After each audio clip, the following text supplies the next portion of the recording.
Welcome to Retrobot, the YouTube channel where we feed a friendly space robot a diet of pure nostalgia. I'm Clay, and this is part 4 in our series all about the Just Toys WST Dinorobots Dark Retribution Black version. Which is the WST is for World's Smallest Transformers, even though they don't say World's Smallest Transformers, and they're not the same size as the actual World's Smallest Transformers, but nonetheless, this is all about those guys, and this part is about Jungle Warrior, the Brontosaurus, Brachiosaurus, Diplodocus. I don't know what to call him anymore because science changed on me, and now I'm easily confused as an adult. But nonetheless, this is Jungle Warrior, who is heavily inspired, and once again, the word inspired has air quotes around it, and those air quotes are doing a lot of heavy lifting because it is pretty much a straight up copy of the original Transformers Dinobot Sludge, just made smaller. He looks straight up. The transform is nearly identical. The details are spot on, but it is beautiful. This whole set is beautiful, and I know this is part 4, and if you've been watching parts 1 through 3, then you've already heard me say it, that this shiny black, silver, and gold with clear accents color scheme is just gorgeous. Look at this guy. I mean, he's amazing looking. I am a huge fan of the original Dinobots. I think that they are some of the best toys ever created.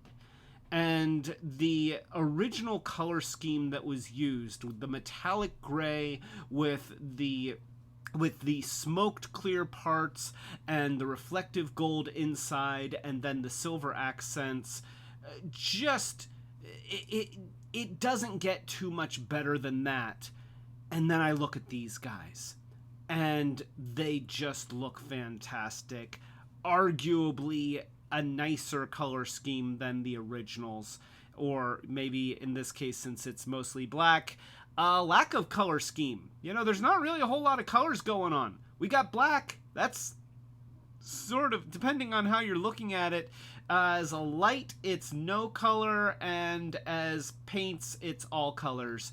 But silver is not a color. It's a reflective surface. Gold is a color. Gold is definitively a color, and then you've got some little teal highlights here, which you can see right there. The teal is more prominent on Bombardier, the Pteranodon of the group, but he's still got it, and gosh, he looks good. His mouth opens and closes. He's still got an ankle joint here in the back leg, just like the original.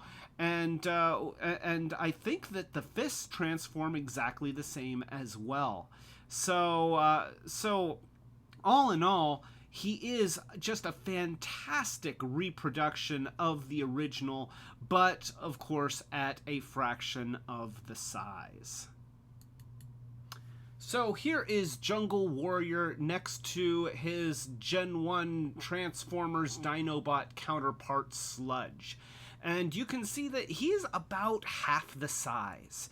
Just in general, I would say that it's about a 50% scale, and he does look excellent. It's such a neat toy. I love both of these toys. And I'm a huge fan of Sludge.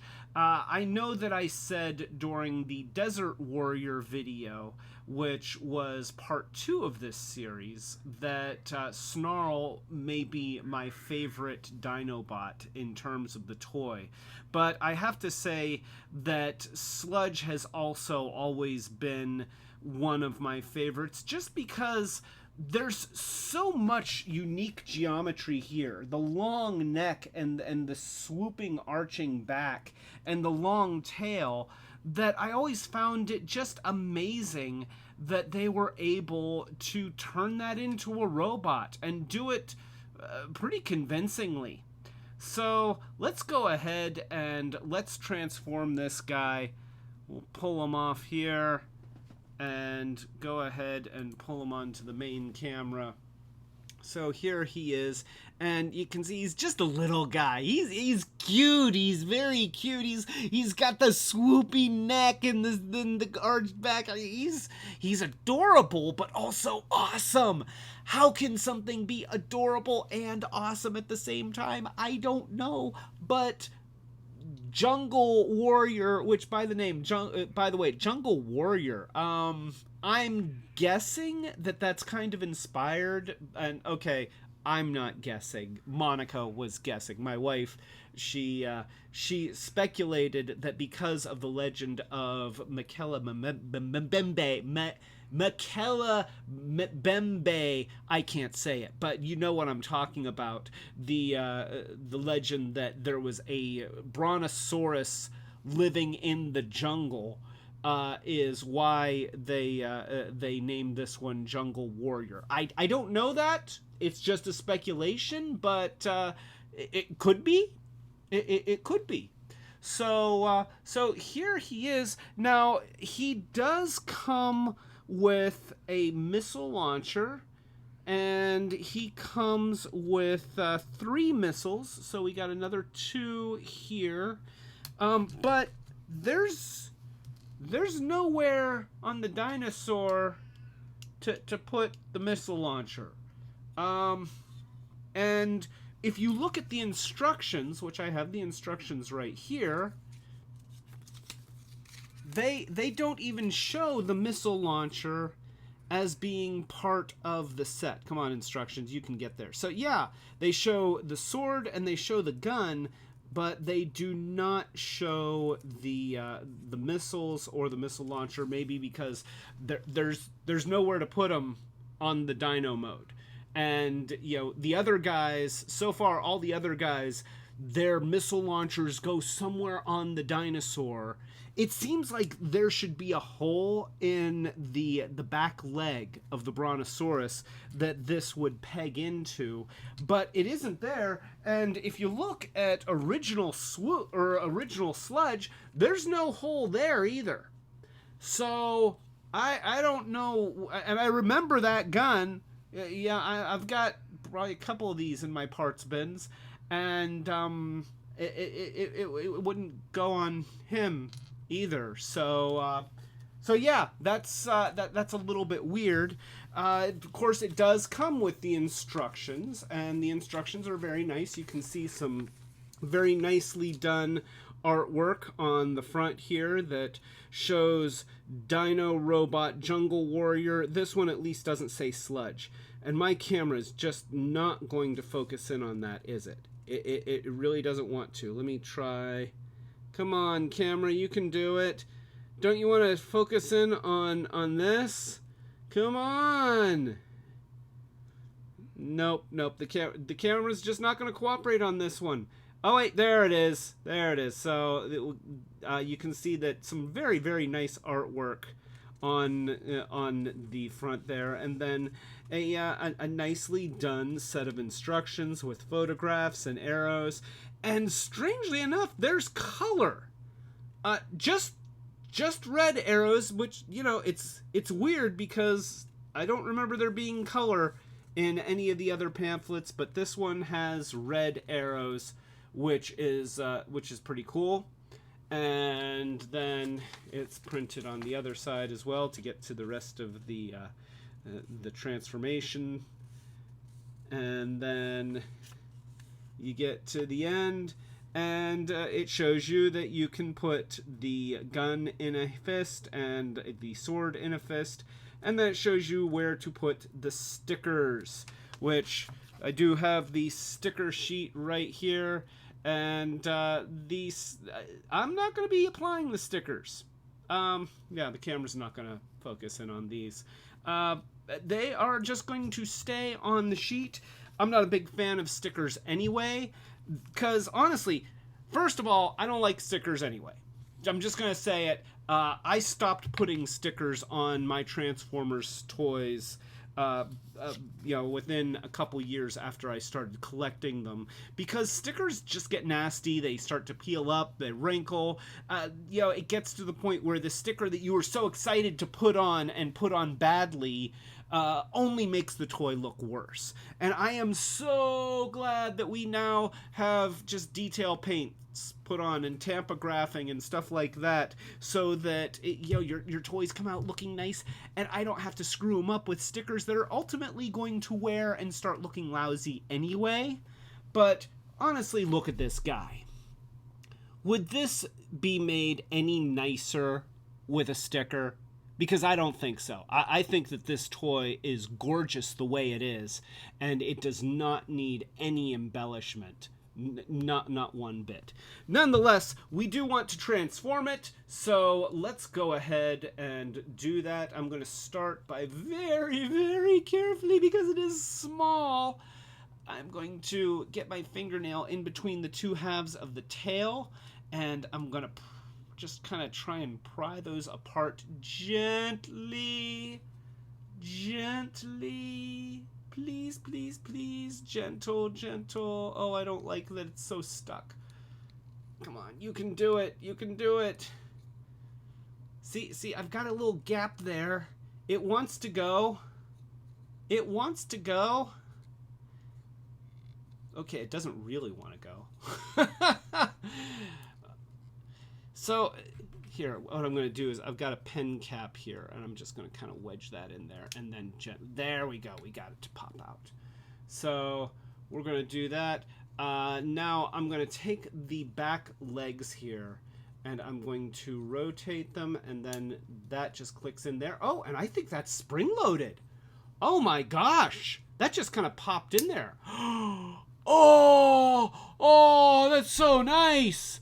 Oh my gosh, that's so nice. Hey, wait, I have to do that again. Wait, here, I'm going to pull it out, and then let's watch it. Oh, it makes such a nice click. Oh gosh, this may be my favorite of the Dinorobots so far. This is part 4 of this series. We've only got one more to go after that, and it's going to be the Tyrannosaurus. And oh gosh, but yeah, it clicked for me. I'm a sucker for a good click. And then we're going to fold this down and fold that down, and then we just kind of bend at the waist. Here's what I'm going to do. I'm going to pull these out by the sides, and now I'm going to rotate out. And I'm just gently giving things room to move. And I'm noticing that he actually has fully articulated legs. Oh my gosh, I haven't even been looking for articulation with these guys, because honestly, the original Dinobots didn't have articulation. Some of the joints that were there in the Japanese molds were actually restricted to meet with American safety standards, so it never occurred to me that we might actually have like working thigh joints and knees, but he's got them. Oh my gosh, that's a game changer. Wow. But getting back to it, I've always loved this leg design. Look at how all these pieces just nicely fit together to make a really big, robust robot leg. It looks great, it functions beautifully, and it's such a great transform solution. So let's go ahead and pull the arms out from underneath. Now that is something that I never liked about the original toy, and I got over it, of course. But I never liked that his arms were just kind of hugging the belly of the thing, because, they're not supposed to be there, okay? It's supposed to be just his front leg, and but with arms folded under, then he'd have to do this. I know it's a toy, it's a toy, but these are the things that young Clay would think long and hard about which explains a lot, I know. So anyway, you flip out the arms from underneath, and then the fists, if you can get it, boy, it's hard to do in the Gen 1 version. It's harder to do on this one because it's tiny. Here's what I'm going to do. I'm going to just rotate the arms up, and I'm going to pull the head out. And notice that the jaw does open and close a little bit. Just a little bit. You know, it doesn't close all the way, and I'm not going to try to force it to because that would be bad. But then we just bend the whole neck down against the back, and we spread the back panels of the Brontosaurus apart to make robot wings. And now we can bring the arms around to the front, and we can take these wings around to the back the rest of the way, rotate it at the waist, and now I've got a little bit more clearance to try and get my thumb in there and fold out that robot fist. And there it is. There's one, and it's hard. Okay, come on. This is when I regret biting my nails as a nervous habit. And I know I shouldn't do it, but I do. So, anyway, here he is in his robot mode. And gosh, it's such a good robot mode. He looks fantastic. He really does. And he's got a kind of a sideways elbow thing that you can do because of the transform, but that gives him a little bit of additional posability. And then, yeah, I didn't realize that he also had like dynamic knee joints and stuff like that to be able to do stuff like that. So let's go ahead and give him his sword, and hopefully he can hold his sword. Flamethrower could not hold his sword. That was a bit of a problem. Uh-oh. Let me try the other fist. Oh, there we go. Okay, so sword there, and gun here. So he can hold his weapons, and we could give him his missile launcher, I think, as a weapon. I believe that we can. Yes. So he can hold his missile launcher or his gun. I'm going to give him his gun because, you know, he wants his gun. He just wants his gun. So let's go ahead and put him on the other camera so that you can see him in all of his glory. And so here he is in his robot mode, holding his sword and his gun. And gosh, that's a good looking toy. Oh boy, all the shiny bits and lots of glossy black. You know, it's a little bit hard for the camera to pick up all the detail here because he is very, very black, but he looks great. Just looks fantastic. And look at the way that vacuum metallized silver just shines. I mean, you can actually see my reflection. There I am. Hello.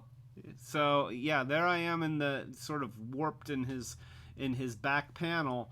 But gosh, it is such a neat looking toy, and the details are fantastic, and the transform is dead nuts the same as the original.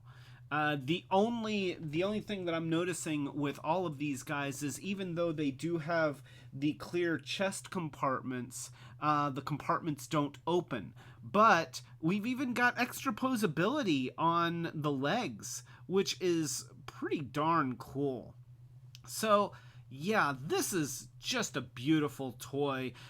It's part of a beautiful set, and I know if you've been watching this series, then you've heard me gush about these guys, and I've just been lavish with my compliments over how nice these guys really are. But I've also tried to point out the downsides with them, which, while not many, there are a few. As I mentioned earlier, Flamethrower, the Triceratops, he couldn't hold his sword or his gun.